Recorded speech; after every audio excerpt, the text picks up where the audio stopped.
Como lo mencionó nuestro amigo, nuestro compañero, eh, vamos a mantener los micros apagados, por favor. Al finalizar la, la presentación o minutos antes, recién van a aperturar el chat y ese sería el momento para resolver sus dudas, ¿ok? Recuerde que tengo un tiempo limitado para exponer estos temas, pues, eh, de mucho entendimiento y mucha complejidad, por decirlo así, ¿no? La idea es que ustedes hoy día, tratemos de entender los conceptos básicos de lo que es la aplicación de la jerarquía de controles. Para entrar en contexto, pues, entendamos que acá en el Perú existe la ley 29783, ¿no? La ley de seguridad y salud en el trabajo. Esta ley fue promulgada, aprobada el 20 de agosto de 2011 y entró en vigencia cuando se aprobó su reglamento. Este fue aprobado el 25 de abril del 2012 con Decreto Supremo 05-2012-TR. Recuerden que toda ley tiene un reglamento, la ley te dice qué, el reglamento te dice cómo, ¿de acuerdo? Estamos entrando en contexto, ¿no? Esta ley de seguridad y salud en el trabajo busca promover una cultura de prevención de riesgos laborales a nivel país, ¿okay? Y esta ley tiene nueve, nueve principios, ¿de acuerdo? De los nueve principios que la cual se soporta o nos soportamos todos cuando queremos implementar los sistemas de gestión en las instituciones, empresas, eh, nos soportamos porque son estos principios que nos resuelven o nos dan mayor cobertura al momento de diseñar e implementar los sistemas de gestión. Es por eso que es muy importante y necesario entender cada principio, ¿no? Y acá voy a extraer dos principios que son soporte para llegar a la jerarquía de controles, que es el principio de prevención y el principio de protección. ¿De acuerdo? El principio de prevención menciona que las organizaciones, las empresas, el empleador, eh, tienen el deber de prevenir todo evento no deseado, ¿okay? Con el alcance de a toda persona que esté en su organización, ya sea personal propio, tercero, contratista, visitas, personal de formación. ¿Ok? O sea, debe garantizar, ese es el término, garantizar que los ambientes sean seguros y saludables. Ojo con esto, ¿eh? Ambientes seguros y saludables. Eh, eh, no libres, ¿no? El término libre de factores contaminantes, no, sino con, con medidas de control que minimicen al mínimo los riesgos y estas me permitan realizar trabajos seguros y saludables. ¿De acuerdo? Recordemos que el cero accidente no existe, perdón, el riesgo cero no existe y los riesgos no se pueden eliminar. ¿Okay? Estamos entrando en contexto para llegar al tema principal. Esta ley, la ley 29783, en su artículo 17 y en concordancia con el artículo 25 de su reglamento, menciona pues que toda empresa, toda institución debe implementar un sistema de gestión, ¿no? Un sistema de gestión de seguridad y salud del trabajo. ¿Okay? Este sistema de gestión tiene que estar bajo un enfoque de mejora continua, el famoso PHVA, ¿no? Este sistema de gestión tiene que estar primero, antes de su implementación, debe estar diseñado acorde a las características peculiares, características eh, intrínsecas, particulares de cada empresa, organización. ¿Ok? Entonces, antes de implementar, yo debo diseñar bien mi sistema de gestión, considerando tipo de empresa, si es micro, pequeña o no MIPE, por ejemplo, el tamaño de la organización, qué tipos de peligro y niveles de riesgos existen en la organización, y ahí entran en juego los CIPER o las evaluaciones de riesgo. ¿Cuántas personas expuestas o trabajan dentro de la organización? ¿Ok? Los principios de la ley, considera el diagnóstico situacional de la organización, el nivel de la inversión, así como sus políticas y objetivos de la organización. ¿Okay? Eh, Como este artículo 17 y 25, que son los artículos más principales que existen en la ley, ¿no? Porque son los que evidencian pues que se debe implementar un sistema de gestión. Entonces entendamos qué es un sistema de gestión. Seguro que si vamos al glosario de la ley, nos va a dar un concepto quizás eh, de, muy, de muy fácil entendimiento, ¿no?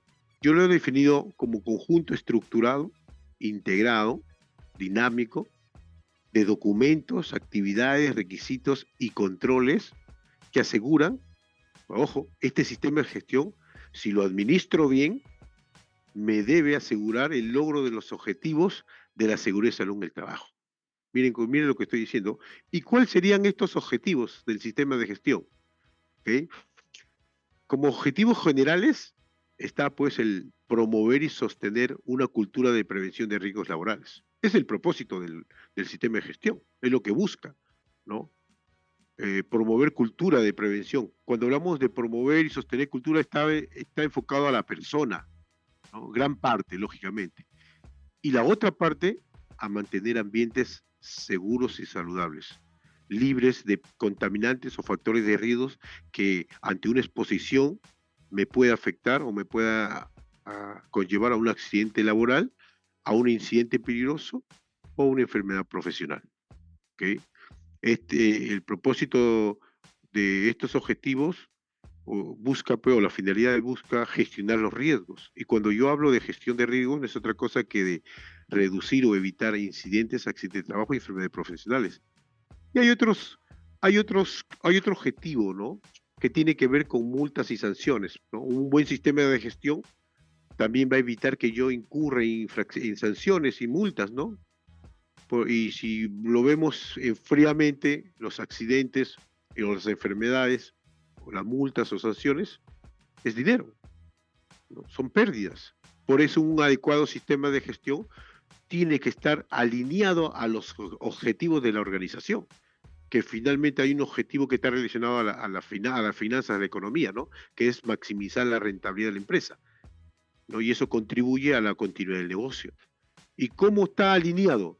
Reduciendo pérdidas. Y en nosotros, en el área de seguridad, en el área de servicio, es tratar de que no ocurran accidentes, incidentes que vistos de otras perspectivas es pérdida económica también, ¿no? ¿Ok?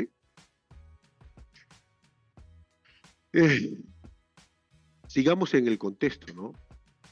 En esta ley, en el artículo 48, define claramente el rol del empleador, ¿no? ¿Cuál es su rol del empleador en la organización, en la empresa? ¿No? Donde así lo leo tal cual, dice, el empleador ejerce un firme liderazgo y manifiesta su respaldo a las actividades de su empresa en materias de seguridad y salud en el trabajo. Mira, asimismo debe estar comprometido a fin de proveer y mantener un ambiente de trabajo seguro y saludable. Ojo con esto, ¿eh? Y esto pues soportados en los principios, los que anteriormente mencioné, ¿no? El principio de prevención y el principio de protección, que son los principios relacionados a este objetivo del sistema de gestión. En su artículo 26 de la ley menciona que está obligado a adoptar disposiciones efectivas, ojo con este término, ¿no? Obligado a adoptar disposiciones efectivas para identificar y eliminar los peligros y riesgos relacionados con el trabajo. ¿Ok? Estamos hablando del proceso macro ya. O sea que habla de un proceso para, para garantizar, darle una gestión adecuada a los riesgos. ¿Para qué? Para tratar de identificar los peligros, evaluar los riesgos y aplicar ciertos controles. ¿Para qué? Para minimizarlos. Está hablando de los riesgos, ¿de acuerdo? Entendiendo que los riesgos, el riesgo cero no existe y los riesgos no se pueden eliminar. Por eso gestionamos los riesgos. ¿Okay? Entendamos también que hay obligaciones, por decirlo así, obligaciones del empleador donde están relacionados al objetivo del sistema de gestión, ¿no? ¿Cuál es? garantizar ambientes seguros y saludables, ¿no? Promover una cultura de prevención de riesgos laborales y tipifica una serie de obligaciones del empleador que aseguren este objetivo. Lo pongo ahí para como referencia, ¿no? Esto, los temas que estoy tocando ahorita están relacionados al sistema de gestión. ¿Okay? Y en el artículo 70, entonces, con el artículo 49 lo hace responsable en primera mesa, en primera fila, lo hace responsable al empleador de todo lo que pase en la organización. Ojo, relacionados a la seguridad y salud del trabajo, relacionados a la gestión de riesgos, relacionados a minimizar los riesgos, relacionado a garantizar ambientes seguros y saludables, relacionados a que mi trabajador no se me accidente, no se me enferme, y no solamente mi trabajador, cualquier persona que ingrese a mi organización. ¿De acuerdo? Entonces, el empleador tiene una serie de responsabilidades y tiene que cumplirlas, porque la ley es muy sabia. La ley dijo, con tu rol de prevención tienes que cumplirlas. ¿Ok? Pero también en el artículo 79 define las obligaciones del trabajador. Y el trabajador, en la primera, inciso A, nada más, esa parte nomás lo voy a leer, dice, cumplir con las normas, reglamentos, instrumentos de los programas de seguridad y salud en el trabajo. O sea, lo hace corresponsable de su integridad también. ¿Ok? Entonces, vemos que hay dos actores que deben poner de su parte, el empleador a través del rol de preventivo, el trabajador a través de su rol de participación, y también lo invita a participar a través de al gobierno, por decirlo así, a través de su rol fiscalizador de las entidades, tanto SUNAFIL como Servir. ¿Okay? Entonces ahí están los tres actores principales para garantizar, ojo, garantizar que el sistema de gestión sea efectivo, para que se cumpla el propósito de este sistema de gestión, que es mantener ambientes seguros y saludables, para que no ocurran accidentes, para que no ocurran enfermedades profesionales, para minimizar el riesgo. ¿De acuerdo? Entonces, la siguiente pregunta es, ¿quién hace la gestión de riesgos en las empresas? ¿Quién debería hacerlas? ¿Mm? Y es una pregunta que yo es una pregunta retórica, ¿no? ¿Quién hace la gestión de riesgo en la empresa? Entonces, como mencionamos en la página anterior, ah, es el empleador quien hace la gestión de riesgo, Paul, me dicen ustedes, ¿no? Lógico.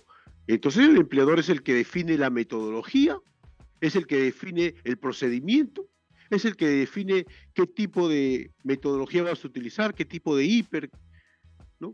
¿Qué plantilla, cómo vas a construir tu plantilla? Estás obligado a capacitar a tu personal, a darle los recursos, a establecer controles, ¿no? Ahí está. ¿Quién hace la gestión de riesgo? En la empresa. Entonces, en primera, ¿cuál es? Es el empleador, pues lo hace corresponsable, ¿no? Y luego, en la pregunta siguiente, que viene a ser igual, ¿quiénes son los gestores de riesgo? El primer gestor de riesgo, ¿no? Es el empleador, ¿no? Es el primer gestor de riesgo, porque es el que ejecuta. Pero cuando hablamos de gestores de riesgo, acá involucra ya también a las personas, a los trabajadores, porque no tendría sentido que la empresa desarrolle su procedimiento, su metodología, sus matrices, difunda la metodología de evaluación de riesgo, en este caso hiper, ¿no? Establezca una serie de controles, establezca una serie de elementos que forman parte de los sistemas de gestión como inspecciones, supervisiones, etcétera, etcétera, etcétera, capacitaciones, y el trabajador no participe de ello. El éxito de los sistemas de gestión es cuando las personas se involucran, y cuando hablo de las personas en todos sus niveles, de la alta dirección hasta el personal, hasta los trabajadores. Todos deben estar involucrados. Pero cuando hablamos de evitar accidentes, evitar enfermedades, hay una corresponsabilidad, como lo mencioné, del empleador, pero también lo involucra como primera barrera, es el trabajador. Es el trabajador que es por decirlo así, la primera línea de defensa, es el que está expuesto al face to face, en el día a día, in situ, con los peligros y sus riesgos asociados. Es el trabajador que debe decidir responsablemente si aplica oportuna y correctamente los controles o las medidas de control. Entonces también lo hace un gestor de riesgo, el trabajador, porque el trabajador o el colaborador o el integrante, como queramos definirlo, es el que también hace gestión de riesgo, porque también utilizando instrumentos de gestión que pertenecen a las evaluaciones de riesgo, en este caso voy a hablar de hiper, ¿no? Porque sabemos que cuando hablamos de evaluación de riesgo hay N metodologías, voy a hablar de hiper ya lo voy a explicar más adelante, es el que él decide responsablemente utilizar ciertos instrumentos de gestión como checklist, como lista de verificación, como ATS, como PETAR, como sus inspecciones de trabajo. ¿No? Entonces, él también hace gestión de riesgo. Él también aplica estos procesos, ¿no? Con sus responsabilidades y alcances, ¿no? Él es el que decide finalmente si utiliza un control que la empresa ha establecido como un estándar para minimizar los riesgos, si lo utiliza y los cumple o los realiza oportunamente y correctamente. Por eso, quienes realizan la gestión de riesgo, o quienes son los gestores de riesgos, dicho de otra forma, hay una corresponsabilidad, señores, donde es el empleador, porque está tipificado en la normativa legal, que él tiene que hacerlo por el deber de prevención y por el principio de participación y consulta, lo involucra el trabajador también, que es otro principio. También lo involucra y hay corresponsabilidad también a él ahí. ¿De acuerdo? Entonces, pero para ello, para que tú seas el trabajador sea un correcto gestor de riesgo, ¿no? Es indispensable que tenga conocimiento de los factores de riesgo del entorno de trabajo. Si no, ¿cómo va a aplicar una adecuada gestión de riesgos? Y ahí entra el trabajo en equipo, ¿no? Es el trabajador, es el empleador que debe dar las competencias a los trabajadores en sus distintas funciones y responsabilidades para que ésta las pueda desarrollar oportuna y correctamente, ¿no? Para que con este conocimiento él pueda aplicar el proceso de evaluación de riesgo y pueda identificar pues los factores de riesgo o identificar los peligros asociados a sus eventos no deseados para finalmente aplicar correctamente y oportunamente los controles, ¿no? Con la aplicación de estos controles pues no se ve afectado su desempeño y no pueda ocurrir algún evento no deseado, llámese accidente o enfermedad profesional. Por eso es necesario que tenga las competencias y el conocimiento, ¿no? Él debe conocer sus procedimientos de trabajo, sus instructivos de trabajo, sus normas de seguridad, sus reglamentos de seguridad y salud en el trabajo, ¿no? O sea, debe conocer toda la base documentaria de los sistemas de gestión, ¿no? Debe conocer los resultados del estudio de línea base, los resultados de las auditorías, los resultados de las investigaciones de los accidentes, los procesos para hacer inspecciones, para hacer evaluaciones. Él necesita eso. Él necesita conocer su CIPER, o sea, su proceso de evaluación de riesgo que ha definido la organización. Necesita también conocer el tipo, la clase, la cantidad de maquinaria, los equipos de herramientas y accesorios que la cual él va a interactuar para poder realizar su trabajo. Necesita conocer su equipo de trabajo y conocerse a sí mismo también, porque tiene que ver con conocerse como persona, ¿no? Una adecuada gestión de riesgo, estimados, de trabajadores, implica pues una adecuada gestión del pensamiento, una adecuada gestión de emociones, cuidado corporal, cuidado mental comportamiento responsable, seguro y saludable para poder tener capacidad de decisión, debe tener conocimiento de su trabajo y de los temas de seguridad y salud de trabajo, como también habilidades personales. Esos son algunos requisitos fundamentales para que sea un adecuado gestor de riesgos. ¿Ok? Los dos primeros están relacionados a la salud mental, ¿no? La actitud del ser humano, de las personas, porque interactuamos, ¿no? El comportamiento del ser humano está relacionado, señores, a, a lo que piensas, a tu cultura, a tus emociones, y sobre eso debemos trabajar también, ¿ok? Entre otras cosas. Estos son temas de hiper. Le estoy entrando en contexto para entrar a jerarquía, ¿de acuerdo?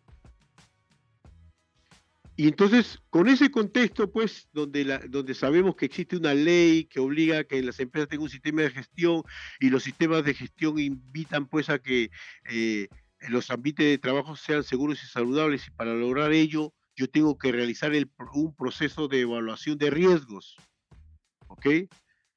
Yo tengo que establecer un proceso de evaluación de riesgos, en este caso, los famosos hiper. Si nos vamos al artículo 50, donde habla de medidas de prevención facultadas al empleador, dice, el empleador, el empleador eh, aplica las siguientes medidas de prevención, dice, gestionar los riesgos sin excepción, dice, ojo, mira, gestionar los riesgos sin excepción, eliminándolos en su origen y aplicando sistemas de control a aquellos que no se pueden eliminar. Y ahí viene la famosa jerarquía de controles. Pero para poder llegar yo a la jerarquía de controles, es necesario primero desarrollar mi proceso de evaluación de riesgos. ¿Ok? Estamos entrando en contexto. Porque el tema el nombre del tema del día de hoy es aplicación de jerarquía de controles. Entonces yo tengo que darle cómo sale la jerarquía de controles. Sale de los procesos de evaluación de riesgos. ¿Y por qué aplico yo evaluación de riesgos? Porque es el proceso principal, es la piedra angular de los sistemas de gestión para poder yo mantener ambientes seguros y saludables. Es a través de este proceso, donde yo identifico el peligro, evalúo los riesgos y hago gestión de riesgos, que no es otra cosa, aplicación de controles. ¿Se dan cuenta?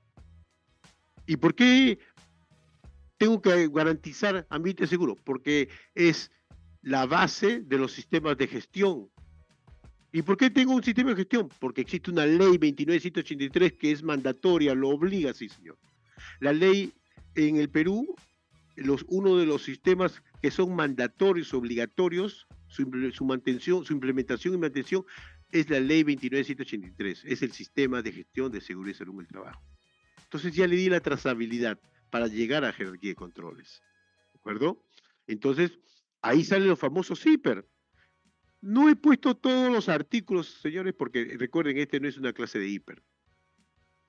Pero hay en la ley y en su reglamento, hay una serie de artículos que hablan sobre hiper, sobre mantener, no, para mantener procesos para evaluar riesgos.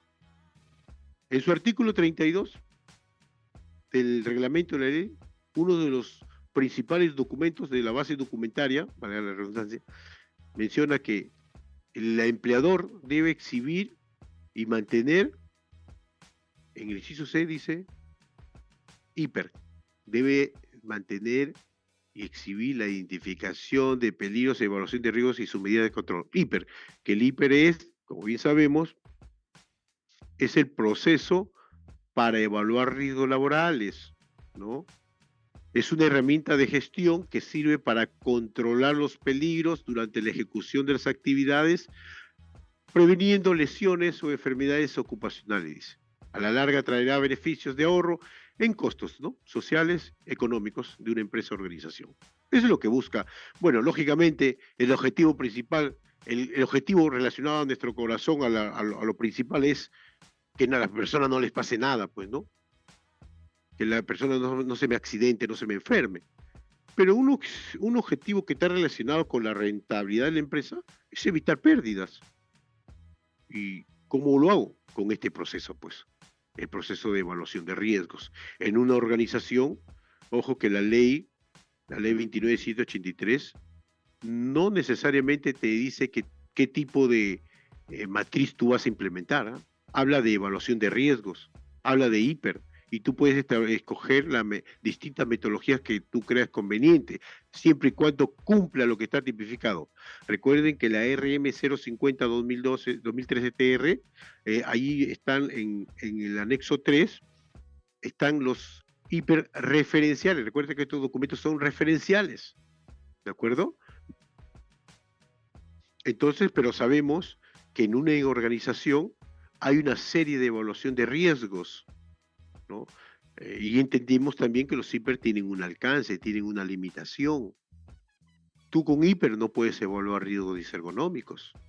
Tú con hiper no puedes evaluar riesgos psicosociales.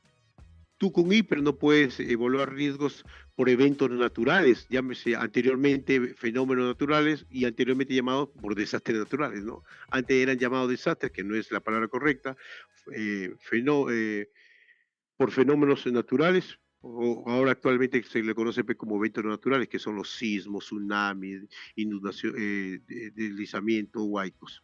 El hiper no puede evaluar eso, el tipo de riesgo. Hay metodologías más apropiadas para ello. O si tú quieres evaluar procesos, el hiper no va a tener esa competencia. Y ahí utilizaremos otras herramientas como HASOP, HASIP, el WASIP, árbol de falla, etcétera. Son metodologías más adecuadas, ¿ok? Pero el hiper es una metodología válida para evaluar riesgos laborales, ocupacionales, por decirlo así, ¿ok? Pero tiene alcances, como ya lo mencioné, ¿de acuerdo? Cuando nosotros hablamos de hiper, recuerden, el hiper está regulado en el artículo 77, el mismo que fue modificado con el Decreto Supremo 02-2020, ¿no? Donde menciona que los hiper deben ser elaborados por personal competente, actualizados al menos una vez al año, al menos, o cuando ocurra un cambio o un evento no deseado, ¿okay? Debe tener la participación o la consulta de los trabajadores, comités o supervisores de seguridad de trabajo de corresponder. Debe tener participación, ¿ok? Debe ser elaborado por puesto de trabajo, ojo, por puesto de trabajo, a menos el hiperbase, porque hay hiper específicos que puedes hacerlo a la actividad, a un equipo, es válido también. Pero que debes mantener los hiperbase por puesto de trabajo, debes hacerlo. Y eso está regulado en el artículo 77. ¿Okay? En esta modificatoria, el 02-2020 estableció los criterios mínimos que se deben considerar cuando construyamos nuestras plantillas, nuestras matrices hiper. ¿De acuerdo? Recuerden, esta no es una clase de hiper, pero lo pongo en contexto para poder entender lo que es jerarquía de controles, ¿no? En realidad, perdón, ante eso, cuando hablamos de los requisitos mínimos, son los criterios o las consideraciones o las variables que debemos tener en cuenta cuando construyamos definidas las plantillas, las matrices hiper, ¿ya? ¿De acuerdo? Y son 7, ¿de acuerdo? ¿Qué pasó acá?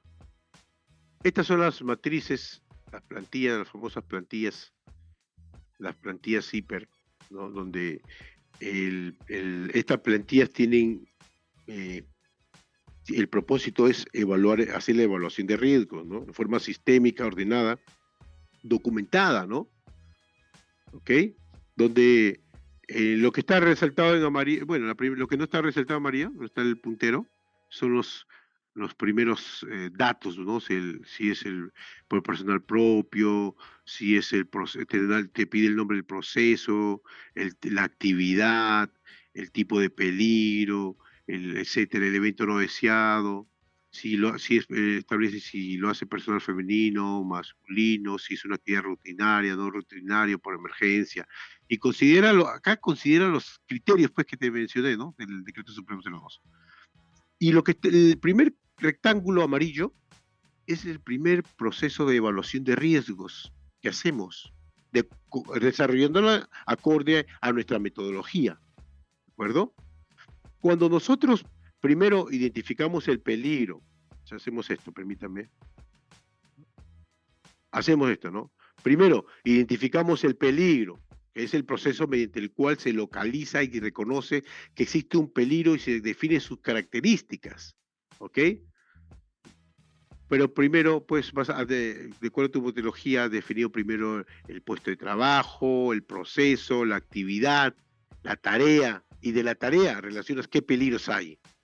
Y ese proceso de identificación de los peligros en esa tarea te dice que es proceso mediante el cual se localiza y reconoce que existe un peligro y se definen sus características. ¿Ok? Luego viene asociar el evento no deseado. ¿No? Tú debes asociar del peligro, un peligro puede tener varios eventos no deseados. Y por cada evento no deseado, tú viene un subproceso, que es la evaluación del riesgo. ¿No? Y valorar el riesgo no es otra cosa que ponderar, de acuerdo a tus tablas de tu metodología, ponderar en función a las variables. Recuerde que el nivel de riesgo es probabilidad por severidad, ¿no? Y dependiendo de tu metodología, a veces probabilidad de la sumatoria de 4 subvariables más, tú vas ponderando. Esa es metodología. Entonces la evaluación de riesgo permite valorar el nivel y grado y gravedad de los mismos para la toma de decisiones apropiadas. ¿Okay? Luego viene finalmente que es la gestión de riesgos, que lo conocen como control de riesgos. Se orienta a reducir los riesgos, dice. Se orienta a reducir, no a eliminarlos, ojo. A través de las medidas correctivas, o sea, mejor dicho, a través de las medidas de control, preventivas y correctivas y protectoras, ¿ok? La exigencia de su cumplimiento y evaluación periódicas de su eficacia, ¿ok? Vamos acá, entonces. Perdón, esta diapositiva me sale mal. Entonces, cuando yo hago el proceso de evaluación de riesgo, ¿no? Ya determino, le pongo la ponderación de cada peligro, cada evento no deseado, ¿no? ¿De acuerdo? Me va a salir un resultado, ¿no? Indistintamente del resultado, yo establezco controles, ¿no? Y acá viene la famosa jerarquía de controles, ¿no? Les pongo en contexto para que ustedes me entiendan dónde está el tema de jerarquía de controles, ¿ok? Permítame un segundo, por favor.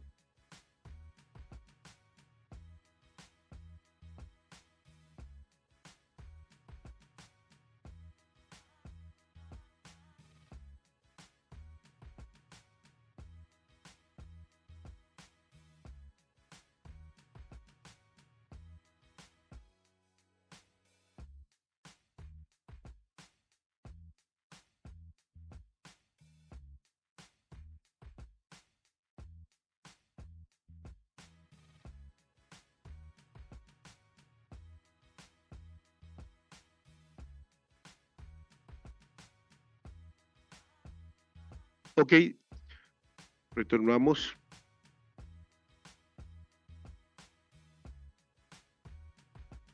Ok, entonces entendemos ahora dónde entra jerarquía de controles, ¿no?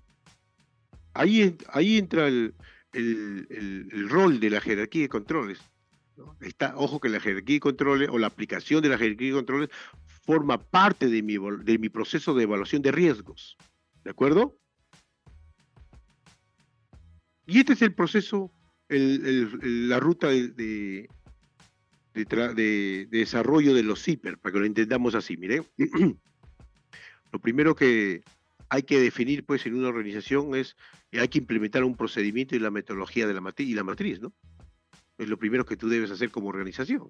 Tener un procedimiento, tu metodología y la matriz. Cuando yo hablo de la matriz, estoy hablando de la plantilla, ¿de acuerdo? Ojo, que la plantilla, o sea, la matriz, se desarrolla cumpliendo los requisitos legales y técnicos. ¿Ok? Por eso necesitamos para que las personas que desarrollan estos procesos tengan las competencias. Las competencias, recuerden que está formado por 4 variables: educación, formación, experiencia y habilidad. Específicamente en el tema, debe conocer de requisitos legales, ¿no? Debe entender que hay una ley, hay una matriz, y te invite, hay un documento referencial, y, y tú debes establecer tu procedimiento, tu metodología acorde a esto, ¿ok? Luego, pues, vas a definir los puestos de trabajo. Recuerden que el hiperbase es por puesto de trabajo. Ya cuando tengas tus puestos definidos, tu metodología, tu procedimiento, ya comienzas a desarrollar. Ojo, que esta ruta no es la aplicación de hiper en la organización, ¿no? Porque acá, si quiero definir la ruta en la organización tengo que establecerlo como programa, donde tengo que capacitar al personal, etcétera, etcétera. No, esta es la ruta como desarrollo el hiper. ¿Okay? Una vez yo teniendo mi metodología, mi procedimiento y mi puesto de trabajo ya tengo claro, recién comienzo a desarrollar mis matrices. Y ahí empiezo a identificar los peligros. Cuando yo identifico los peligros, por cada peligro, asocio un evento no deseado. ¿Ok? Por cada evento no deseado, llámese evento no deseado, caída de distinto nivel, tropiezo, incendio, aplastamiento, corte, golpeado por, golpeado contra, etcétera. Esos son los eventos no deseados, ¿ok? Por cada evento no deseado, yo hago la evaluación de riesgos. El subproceso, ¿no? La evaluación de riesgo, ¿de acuerdo? Recuerden, el análisis es la base, ojo, el análisis es la base de una buena evaluación, ¿ah? El análisis te va a permitir ponderar correctamente, ¿de acuerdo? Por eso es multidisciplinario, ¿no? Y ahí acá vas a utilizar las tablas de ponderación, pues, ¿no? O sea, acá para la evaluación y la fórmula nivel de riesgo, probabilidad por consecuencia, ¿ok? Cuando ya tenemos, hacemos nuestra evaluación de riesgos, de ahí es cuando determinamos los niveles de riesgo que existen en mi organización, ¿no? Y de acuerdo a tu metodología será trivial, bajo, medio, moderado, importante, extremo, etcétera, de acuerdo a tu metodología. Una vez que tú tienes ya determinaste tus riesgos, recién ahí haces la aplicación de los controles, ¿no? La aplicación de la jerarquía de controles, para que veas dónde está inserto este tema de aplicación de jerarquía de controles, en qué parte del proceso lo estás viendo ahorita. ¿Okay? Una vez que tú estableciste ya tus controles, el hiper tiene que ser aprobado, pues, ¿no? Ya, y ahí, de acuerdo a tu procedimiento, tú establecerás quiénes lo aprobarán. Para eso revisarás la parte legal y la parte técnica. Técnica significa son requisitos organizacionales. ¿Ya? Tú defines también quiénes aprueban tus hiper, ¿no? Luego hay que hacer seguimiento a los controles para ver si son efectivos y si existen. Mantener, actualizar, documentar y difundir los hiper. Y acá hace la difusión a los puestos de trabajo. ¿Ok? Este es el proceso más visto de otra forma. Hace la identificación de los peligros, asocias los riesgos asociados o eventos asociados, hace la evaluación de los riesgos para finalmente implementar, mantener, determinar los controles. Y aquí entra el tema de jerarquía de controles, ¿de acuerdo? Entonces, ahora que ya entramos en contexto, ya sabemos dónde entra y por qué son importantes la jerarquía de controles, empezamos a hablar un poco sobre jerarquía de controles. Entonces, la primera pregunta es, ¿cuál es la importancia de la aplicación de la jerarquía de controles? ¿Por qué es importante? ¿Cuál es la importancia? La importancia es alta, entendiendo que el núcleo, miren lo que voy a decir, el núcleo, el propósito de hiper es establecer controles. Pero no se trata solamente de establecer controles, se trata de escoger, o mejor dicho, de estratégicamente aplicarlos en función a su efectividad. Ojo, miren lo que estoy diciendo. ¿Ah? Entonces, repito, ¿por qué es importante la aplicación de controles, la aplicación de la jerarquía? Porque esta es una estrategia de aplicación en función a su efectividad. ¿De acuerdo? Por eso es importante la jerarquía de controles o las medidas de control. ¿Por qué? Porque es el propósito de desarrollar el hiper. Tú desarrollas hiper para finalmente establecer controles, para minimizar los riesgos, para gestionar los riesgos. ¿De acuerdo? Entonces la siguiente pregunta es, Paul, ¿qué es la jerarquía de controles? Entonces, la jerarquía de controles, ¿qué cosa es? Ojo, es una herramienta preventiva, ¿no?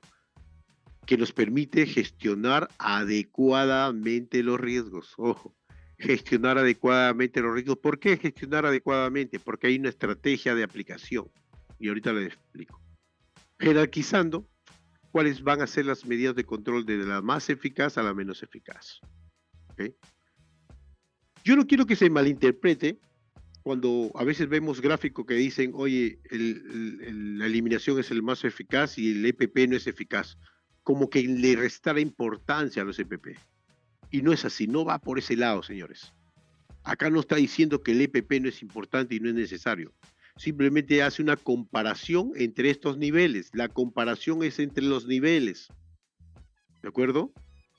Porque finalmente la aplicación es mixta, ¿ya? Que ahorita lo explico. Otros lo definen como una estrategia en la gestión de riesgo. Es una estrategia. ¿Por qué estrategia? Porque debemos aplicar la de mayor eficacia, la de que mayor efectividad va a lograr. ¿Ok? Y se representa comúnmente como un triángulo invertido, ¿no? Eh, a veces, en la realidad, en la actualidad, es un triángulo la aplicación, ¿no? Y a eso lo voy a explicar al final, en la diapositiva última.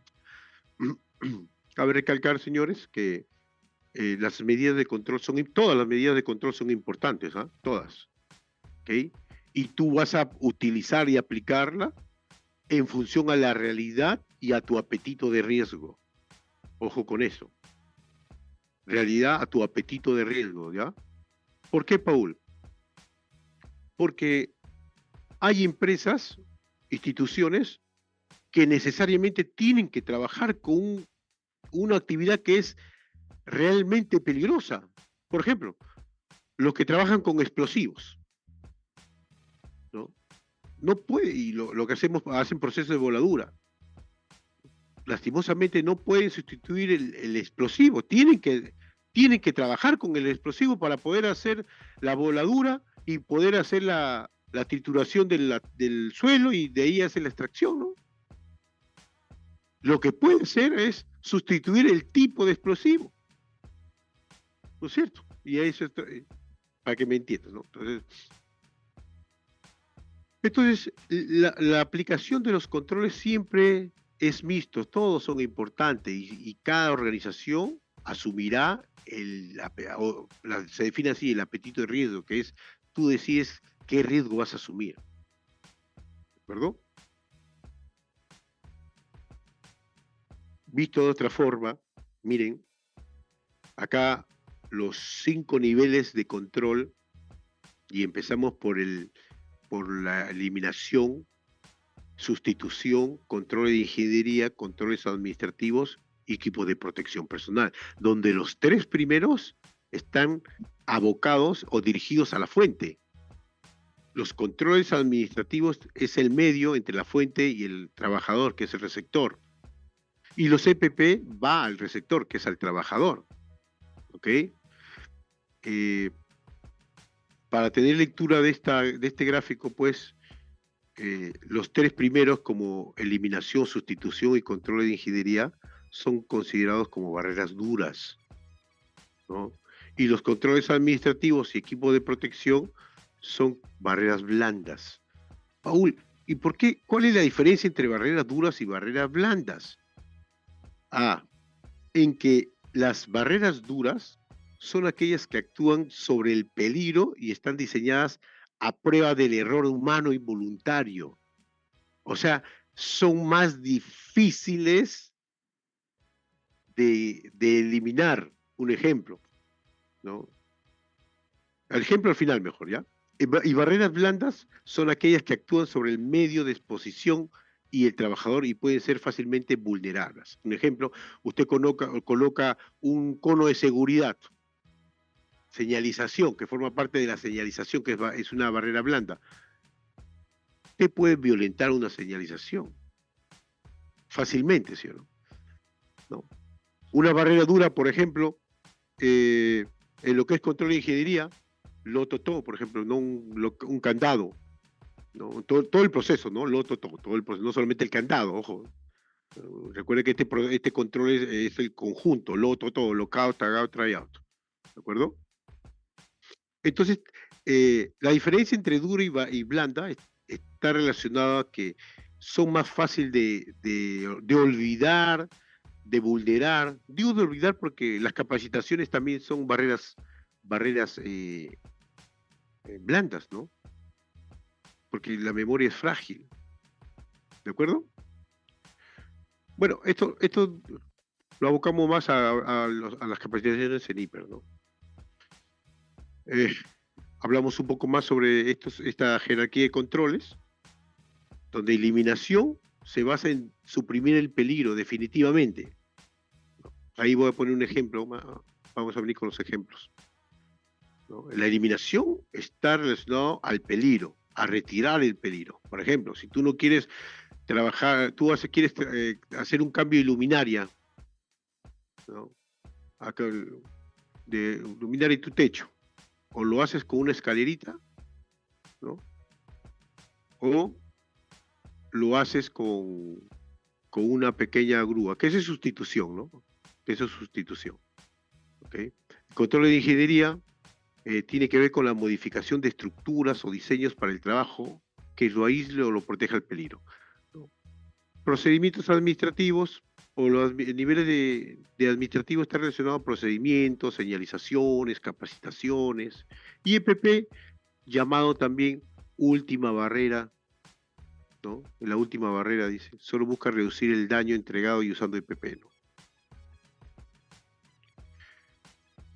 Dicho de otra forma, para que lo entendamos muy mejor, ¿no? ¿Qué son las medidas de control? Porque cuando hablamos de jerarquía de controles, esa es la estrategia de la aplicación de las medidas de control. Pero las medidas de control son las acciones, ¿no? Para eliminar o sustituir o implementar control de ingeniería o control administrativo y EPP, ¿no? ¿Para qué? Para minimizar los riesgos. ¿Qué logramos con minimizar los riesgos? Mantener ambientes seguros y saludables, ¿no? Minimizando la probabilidad de que el trabajador le ocurra un evento no deseado, ¿no? Ese es el tema de la aplicación de medida de control. Y jerarquía de controles está relacionado a cómo voy a aplicar los controles. Y hay un orden, pues, ¿no? Hay un orden, ¿no? Recordemos que las medidas de control a implementar son para reducir los riesgos. No existe el riesgo cero y tampoco se pueden eliminar. Un ejemplo, ¿ya? La limpieza de un acuario de tiburones. ¿Ok? Limpieza de un acuario de tiburones. Lógicamente, pues, el negocio de, de esta empresa es tener acuarios, pues, ¿no? Porque le permita un margen de rentabilidad. ¿Ok? Pero uno de los problemas está cuando se hace mantenimiento. Entonces, pues, ¿cuál es el peligro ahí? La presencia del tiburón. Y el riesgo alto de ataque de un tiburón, ¿no? Entonces, ¿cómo aplico yo los controles?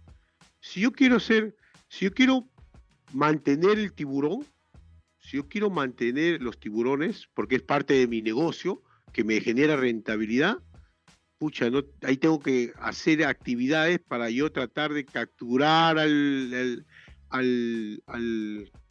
o cazar el término al tiburón y evacuarlo para yo poder ingresar, eliminando ya el tiburón, ¿no? Pero si yo digo, oye, siempre, no va a ser así siempre, pues, ¿no? Entonces, ¿por qué en lugar de tiburones mejor puedo tener otros animales como delfines, focas? Entonces yo ya sustituí el tipo de peligro, ¿no? Entonces yo lo sustituí, cuando yo vaya a hacer la limpieza, ya hay una sustitución de menor riesgo, ¿ok? Pero, como le mencioné, oye, yo decido seguir trabajando con el tiburón. Entonces un control de ingeniería podría ser, oye, hay que sedarlo al tiburón, por decirlo así, lo enjaulamos, y eso es un control de ingeniería que me permite hacer mi actividad, pues, ¿no? Los controles administrativos están relacionados a poner señalizaciones donde advierta a las personas que hay un tiburón adentro, a capacitarlos a las personas sobre los riesgos asociados dentro del acuario porque hay un tiburón, ¿no? A desarrollar ciertos instrumentos de gestión, etcétera, etcétera. Hay una serie de actividades relacionadas al control administrativo. Si yo decido finalmente aplicar EPP, utilizo los mecanismos apropiados, ¿no? Para que tratar de reducir, ojo, recuerde que los EPP no evitan la ocurrencia, reducen la consecuencia, ¿no? Por eso, en la realidad, no es otra cosa que una aplicación mixta, ¿no? De EPP, de controles administrativos y de corresponder controles de ingeniería. por cierto, porque antes de iniciar trabajo, yo decido si elimino el peligro o decido sustituir el peligro. Pero a la larga o al final, yo voy a hacer una aplicación mixta de control de ingeniería de corresponder. Digo de corresponder porque a veces no aplica, pero lo que siempre va a aplicar son, o en su mayoría de veces, son los controles administrativos con los EPP. ¿De acuerdo? Ese es el ejemplo. Ahondando más en lo que es la eliminación, porque es una, ¿por qué, Paulio, en la aplicación de la jerarquía de controles yo debo eliminar? Entonces, recordemos que la eliminación es el control del riesgo desde la fuente, dice, ya que el peligro no está presente, ¿no? Es la forma más efectiva de controlarlo y debe utilizarse siempre que sea posible. Siempre que sea posible. ¿Okay? ¿Cuál es nuestra realidad actual, acá en el Perú y en la mayoría de los países?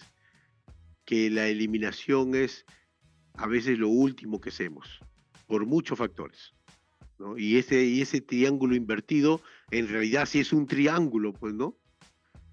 ¿Por qué? Porque pocas acciones le damos a eliminación, poquito más de acciones a sustitución, un poco más a control de ingeniería, un poco más a controles administrativos y más acciones o más énfasis, digamos, a simplemente a dotar de EPP, ¿no? Es más le damos EPP y en la actualidad pues, mejor le damos EPP que capacitarlo, que hacerle sus exámenes médicos ocupacionales, que señalizar. Pensamos que solamente con EPP, y dentro de EPP hay una subjerarquía, ¿no? Los EPP colectivos y los EPP individuales, ¿no? Y encima ahí prevalece más el individual, cuando debería ser al contrario, ¿no es cierto? Mover una tarea que requiere trabajar en alturas a nivel del suelo, eliminando el riesgo de caída. Por ejemplo, como le dice, ¿no? Si yo quiero remover algo que está anclado al techo, yo puedo utilizar una escalera. Significa que va a existir el riesgo de caída a distinto nivel, porque voy a exponerme a la altura, ¿no es cierto? Voy a ponerme a la altura. ¿Cómo elimino esta acción? Cuando lo hago a nivel del piso y utilizo un mecanismo, un extensor, que me permita operar desde el piso. Yo elimino el peligro. ¿Cuál es el peligro en este caso? Trabajo en altura, ¿no es cierto? Sustitución es el segundo control, que se refiere a la sustitución de un acto, una fuente o una condición o al ambiente de trabajo por otro menos seguro, por otro de menor riesgo, por otro menos tóxico, por otro menos de menor probabilidad de ocurrencia, por otro de menor consecuencia. ¿Ok? O sea, con ejemplos, sustituir un material por otro menos peligroso, uno tóxico con menor toxicidad, uno inflamable con otro menos inflamable. Ese es el propósito de sustituirlo, de reducir su consecuencia, o el nivel de la consecuencia, o el margen de consecuencia. ¿Ok? Aspirar el polvo en lugar de barrerlo, una forma, ¿no? de sustituir la actividad donde la exposición, ¿no?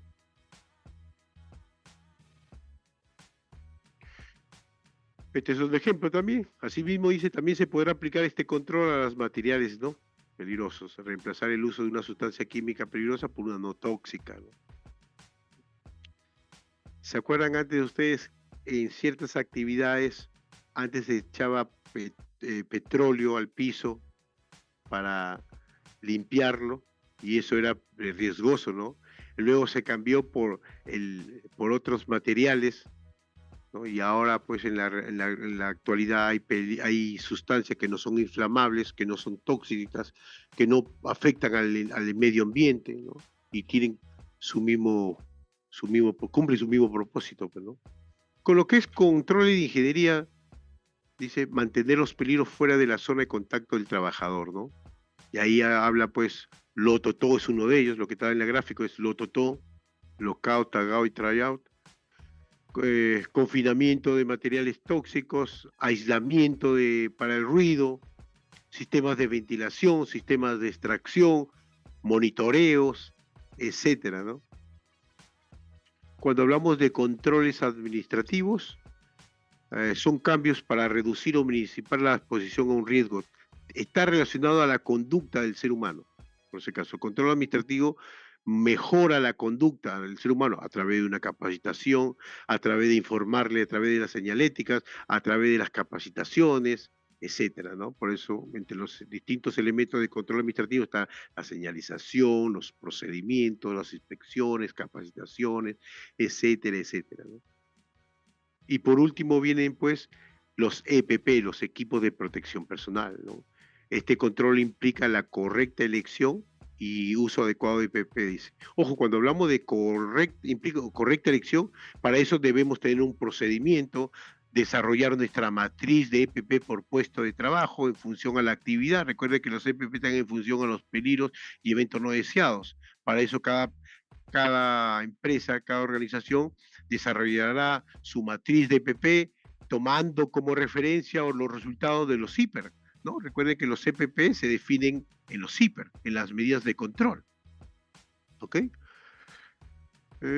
Y el periodo en el cual se requiere protección. Asimismo, el control de recambio del mismo con la finalidad de que el personal cuente siempre con el equipo. Bueno, esa es parte del procedimiento. Los procedimientos se desarrollan en función a los requisitos legales y técnicos.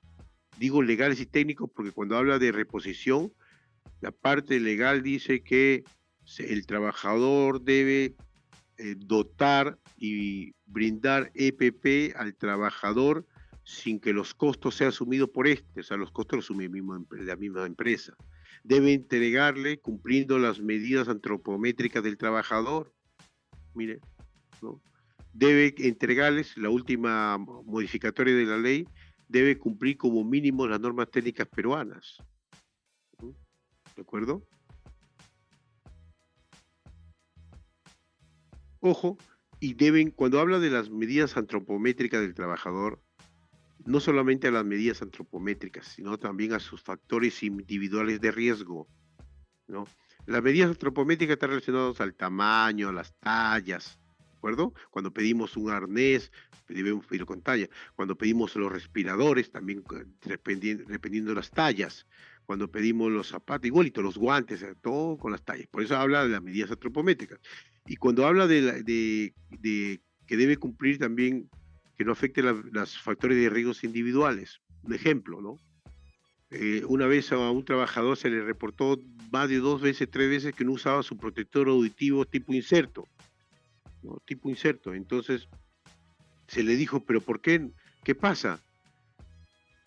Eh, ya conversando con el trabajador, él le explicó después de 3 veces que los insertos le ocasionaban laceración porque sus conductos auditivos eran estrechos.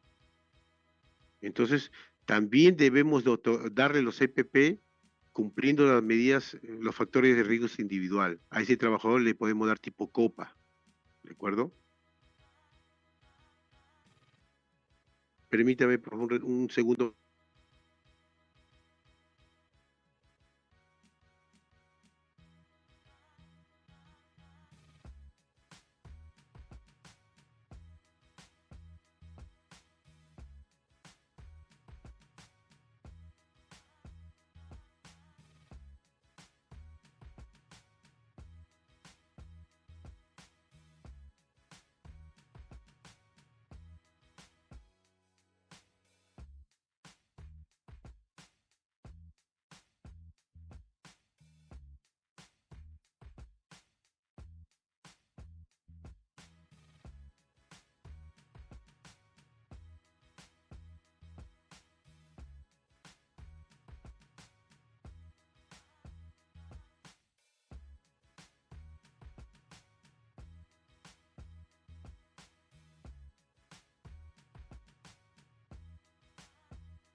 Ok, disculpen. ¿De quién depende la aplicación de los controles? Como le mencioné, señores, la aplicación de los controles van a depender, así, del empleador, porque hay una responsabilidad y está tipificado legalmente. ¿no? Pero eso lo hace a través de su rol preventivo, por lo que implementa y mantiene procesos para garantizar la existencia y efectividad de los controles. Recuerden que existe un principio de prevención y protección, y la ley y su reglamento tiene responsabilidades del empleador donde debe garantizar ambientes seguros y saludables. Por eso el empleador de cajón está ahí. ¿Quiénes deben ser? La pregunta, miren, ¿de quién depende la aplicación de los controles? Del empleador principal. ¿Por qué? Porque él debe garantizar que el trabajador esté concientizado, esté capacitado, tenga las competencias de usarlo oportunamente, de darle mantenimiento, de pedir su reposición, ¿no? De guardarlos correctamente, de darles en función al incumplimiento de las normas técnicas peruanas. ¿Ok? El empleador es el principal protagonista de que él cumpla con la aplicación de los controles, pero también de los trabajadores a través de su rol de participativo, por lo que se debe cumplir y aplicar oportunamente, adecuadamente los controles, ¿no? Entonces, el trabajador debe ser consciente que él es el principal responsable de su seguridad y para eso hay que capacitarlo, concientizarlo de que él debe participar activa y responsablemente en el uso y la aplicación de las medidas de control que se establecieron en los CIPER, ¿no?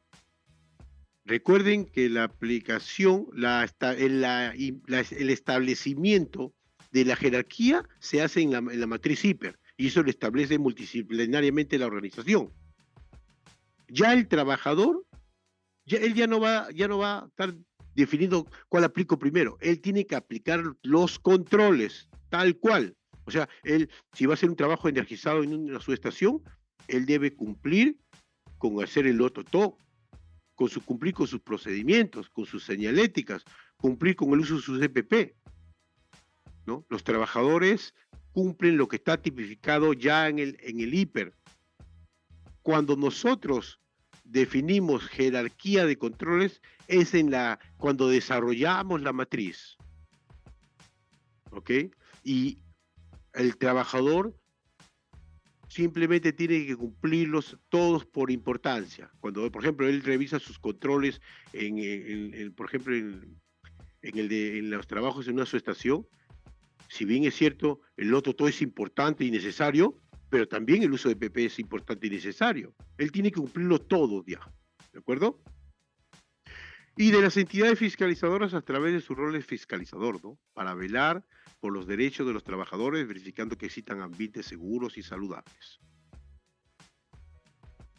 Miren, esta es la última lámina.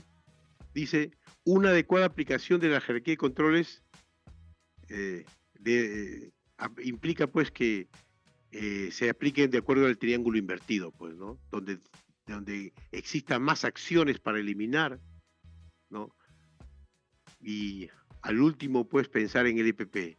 Pero ese en la aplicación, cuando establezco nosotros los controles, cuando yo defino los controles en matrices, porque en la realidad yo aplico los tres últimos, ¿no? El trabajador es el trabajador ya que va a decidir responsable y oportunamente la aplicación de los controles de ingeniería, de los controles administrativos de los CPP que están tipificados en su IPER. La eliminación de sustitución corresponde al empleador, ¿de acuerdo? Lógicamente, multidisciplinariamente hablando, con participación de los trabajadores, de los comités también, ¿no? ¿De acuerdo? La situación actual en el Perú es esta, pues, ¿no? Mayor acción en eliminación, y la mayor está en el EPP. Lo que buscamos, señores, lo que nosotros debemos reflexionar en cada organización es que debemos trabajar en el famoso triángulo invertido, pues, ¿no? Bien, señores, he tratado de cumplir con los tiempos. No sé si habrán preguntas. Sí, ingeniero, ingeniero Paul Medina. Sí, le Ahora escucho. pasaremos a la ronda de preguntas. Muy bien. Recordarle a los participantes que pueden hacer la mano para darle el uso de la palabra. Se les habilitará el uso del micrófono de acuerdo a la orden que levanten la mano. No olvidar que las preguntas son referentes al tema expuesto. Gracias. Pueden hacer la mano.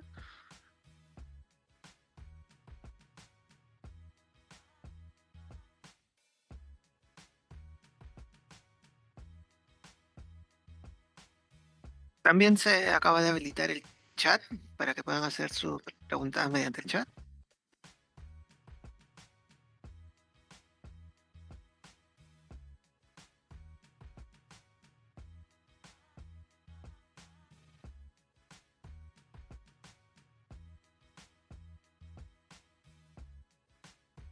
¿Me ayuda usted con las preguntas, estimado, por favor? Si es que hubiera. Y bueno, creo que la ponencia ha sido tan buena, muy excelente. En el chat nos dicen excelente ponencia. Acá tenemos una pregunta que nos dice, ¿no? ¿Qué medidas basadas en evidencias según género se utilizan que se asegure la adecuada aplicación de control? Ok. Pues según género, mire, pues, un ejemplo, en un almacén, ¿no? Según el género, yo puedo definir el tipo de carga y la cantidad, el tamaño de la carga según la persona que va a utilizar. Recuerden que para personal femenino hay una normativa, la RM 375, donde define la cantidad del peso. Para varones hasta 25 kilos y mujeres hasta 15. Es una consideración en el género. Ojo con eso. Otra, pues, medida de control para el género, entendamos pues que las mujeres en una edad de fértil, su exposición a ciertos productos químicos, eso implica pues que yo debo tener medidas de control cuando está en una etapa de gestación, ¿no? Para cuidar al embrión, al feto o a la mujer, ¿no? Es un ejemplo de ellos. Mm. Aquí tenemos otra pregunta, nos dice, ¿qué jerarquía de controles debería tomar para un riesgo ergonómico? Ok, cuando existen riesgos ergonómicos, primero hay que definir cuáles son los factores de riesgo, si es levantamiento de cargas, si es movimiento repetitivo, posiciones prolongadas, sobre esfuerzos, y sobre ello podemos hacer rotación de personal, podemos hacer eh, pausas activas o gimnasia laboral, podemos hacer en lo que es levantamiento de cargas, utilización manual o utilización de equipos mecánicos, ¿no? Hay una serie de medidas de control, estimado.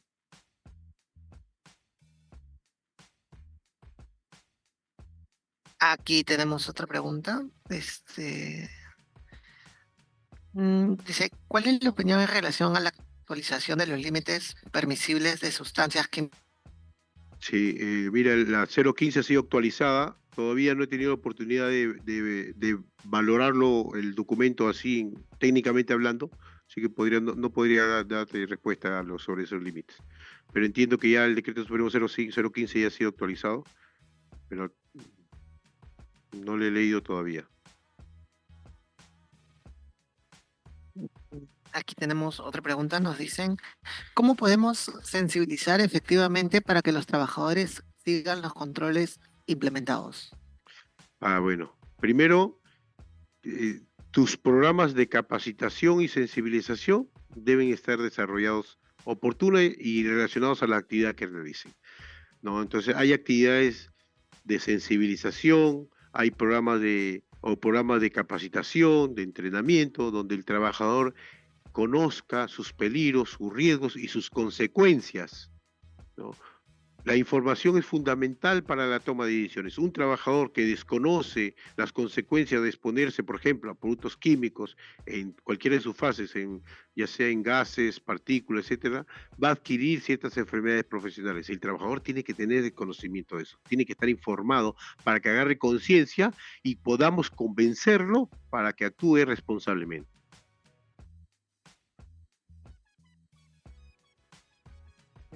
Como última pregunta tenemos de San Francisco. Nos dice, ¿qué normativa regula las labores a bordo de embarcaciones pesqueras en alta mar y cuál sería el orden de jerarquía? Ok, mira, eh, la normativa de pesqueros es el 010, creo, ¿sí? Y la jerarquía, pues, miren, en el Perú, si revisamos el artículo 21 del Perú, es distinta a la jerarquía que nos establece las ISO 45000, donde su institución está en el cuarto nivel. Revisen ustedes el artículo 21 y ese sería el orden, ¿no? Porque recuerden que en el sector pesquero es una de las sectoriales que no ha regularizado su reglamento en función a la ley 29.183. Por tanto, debemos cumplir la que está tipificada en la ley, ¿no? La jerarquía de controles de ella, la misma. Ya. A ver, aquí como última pregunta ya de Manuel Odicio, aquí cerramos la ronda de preguntas, nos dice, ¿no? En una compañía de bomberos donde es imposible eliminar el peligro y donde los EPP toman importancia, ¿cuál sería lo más recomendable en el trabajo de alto riesgo? Ok, muy bien. Eh, Mira, le digo como bombero también, ¿no? Eh, Necesitamos que nuestro personal esté entrenado, capacitado y con los recursos adecuados y operativos, ¿no? Eh, un equipo de protección donde es vital para nosotros que cumpla las especificaciones técnicas para aproximación. Recuerden que los trajes estructurales es para aproximación, no es para contacto directo, ¿no? Donde el equipo de aire autocontenido tiene sus limitaciones y estos equipos deben cumplir las normas técnicas que me permitan a mí. Entonces, ¿cuál mi recomendación para trabajos de alto riesgo? Entender que hay procedimientos de actuación para los trabajos de alto riesgo, donde implica pues requisitos tanto en el actuar como para las personas como para los equipos. Debemos cumplir, son actividades de alto riesgo, ¿no? Como y las actividades de alto riesgo hay requisitos o condiciones especiales para cumplirlas, ¿no? Gracias, ingeniero. Muchas gracias, ingeniero Paul Medina, por la excelente ponencia que nos ha brindado el día de hoy. Vemos en el chat que los participantes han quedado satisfechos con la exposición y con la buena ponencia que ha dado hoy día, ¿no? Entonces, le damos el pase para sus palabras finales. Claro que sí. Bien, estimados, de antemano, muchas gracias por participar de esta ponencia organizada por la Dirección Regional de Trabajo y Promoción del Empleo del Callao. Doy un reconocimiento a ustedes porque han tomado la decisión de invertir un momento de su vida, darse un tiempo en escuchar esta información que les va a ser de mucha autoridad en la aplicación de su vida diaria y en sus organizaciones. Sigan por ese camino de la educación, de la formación, que ese es el camino para ser competentes, empleables y ser personas de bien, pues, ¿no?